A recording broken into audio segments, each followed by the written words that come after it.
After the incident, we see Seika walking and thinking. His plan is to befriend someone powerful and reap the benefits.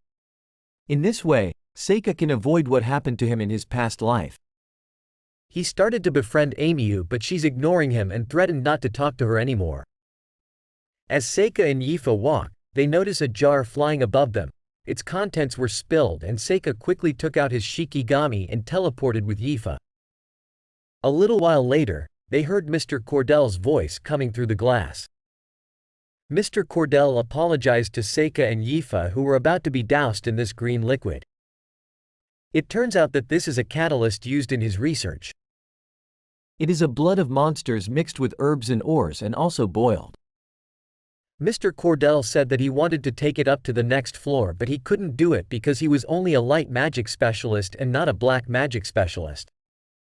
In the classroom, Ms. Karen talked to her students that they will have a school anniversary next week, and she ordered Yifa and Amiyu to cooperate. She ordered them to go to Lodania Forest and deliver the new student roster as an offering at the temple there. Seika doesn't feel good about this because this is the forest where he fought the monster.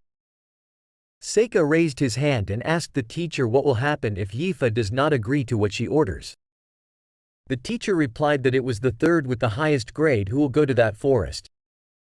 And then Seika tells Yifa not to go. Seika says that this is an important tradition and Yifa cannot be commanded because she is only a servant, and Seika volunteered to do it himself. And then the day of the ceremony came. Ms. Karen handed over Amiyu the roster, and Amiyu and Seika started walking through the forest. While the two were walking, they saw a magic circle on top of a cut tree. It began to shine suddenly, and they soon found themselves in a dark tunnel that resembled a dungeon. Strange creatures appeared after a while. Amiyu charged in and hurled a fireball at the monsters, causing them to burn. A huge monster appeared behind Amiyu, but Seika was able to stop it with his power.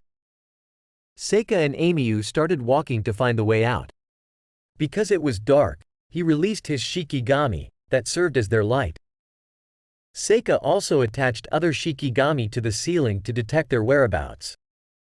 Seika transformed his other Shikigami, which he had left at school, into bees. When these bees detect their location, they will send out a signal. A little later, several groups of monsters rush in. Amiyu slashes them using her sword. Amiyu was struck by a massive blow, and Seika was quick to defend her.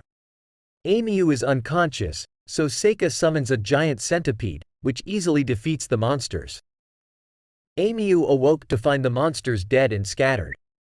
She was astounded by Seika's actions, and she was even more astounded by her own that Seika healed the wound on her face caused by the monster's blow earlier. Amiyu inquires of Seika about his ability to use healing magic. Amiyu's head began to hurt. Seika believed he had removed all pain from his body with his Hitagata, but her head is still in pain. He then realized that it was most likely a curse. He releases Shikigami to create a barrier that would prevent any curse from being cast.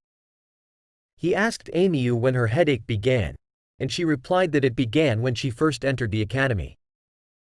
Amiyu, on the other hand, did not believe it was a curse because she saw no curse sigil on her. Seika speculates that the curse was placed on some part of her body that can't be seen easily. Amiyu was shocked, so she undressed and asked Seika if she really had something on her body. Seika examined it, but he couldn't see anything behind Amiyu. Seika suggested that they maybe make it small and the same color as her skin. Seika asked if he could borrow a strand of her hair and tie it to her Shikigami as a substitute. Seika and Amiyu decided to keep going and face many monsters at once until they reached a large door. Amiyu opened it and saw a massive statue of Naga, a mystic being. They suspected it was the dungeon's boss, and they needed to defeat it to escape through this tunnel. They rushed inside, and the Naga immediately sprung into action and signaled his attack. Seika launched the first attack, but it did not harm the monster. The monster emitted acid, which Seika easily avoided. Amiyu also attacked the monster, but the monster was not even slightly injured. Seika used his phase of metal technique, causing a large metallic object to rain down into the monster's mouth. Amiu was instructed by Seika to use her fireball on the monster's head. Amiu's final attack knocked the monster down after the monster's face caught fire and the metal that pierced him exploded.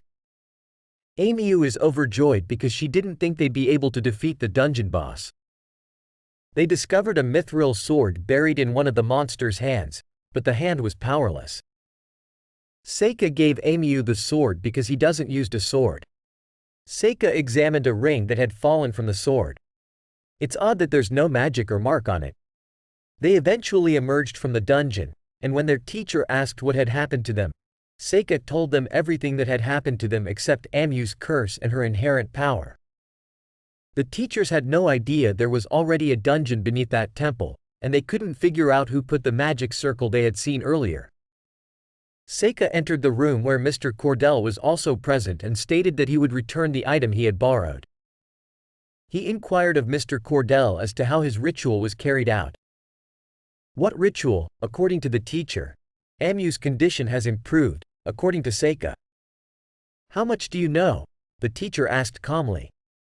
Seika stated that the devil may have possessed powerful teleportation magic, but it was difficult to believe he could enter the school and construct a circle of that size. And that incident in the dungeon, it's not too hard to believe that somebody in the school did it. Mr. Cordell questioned him on how he knew he was the one who did it because he left no trace of evidence. Seika persuaded him to reveal his true self. I'm afraid I'm human, Mr. Cordell laughed. Seika inquired whether he intended to dispose of a hero. You've got me all figured out, Mr. Cordell said, adding that this spell is a revolutionary curse that employs light magic. Mr. Cordell releases his power and was about to attack Seika when Seika said that the curse he made on Amiu is no longer targeting Amiu. Seika pulls out his Shikigami and declares, "This is your new target now. You set the target of the curse as anyone bathed in demon blood, and Amiu was covered in demon blood during the battle." Mr. Cordell was perplexed as to how Seika knew all of this. A creature from another dimension was summoned by Seika. This is the monster he recently captured. The curse was transferred to Seika. Seika earnestly prayed to the Lord of the Underworld, pleading for all curses to be removed and be returned to their true owner. Mr. Cordell was stunned and wondered as to his identity and the nature of the creature he was. As the curse advanced toward Mr. Cordell, blood began to leak from his mouth, ears, and eyes, and he ended up passing away. If you liked this video and want to see the next part, please subscribe to this channel because I'll be posting many more just like this. I'll see you on the next one.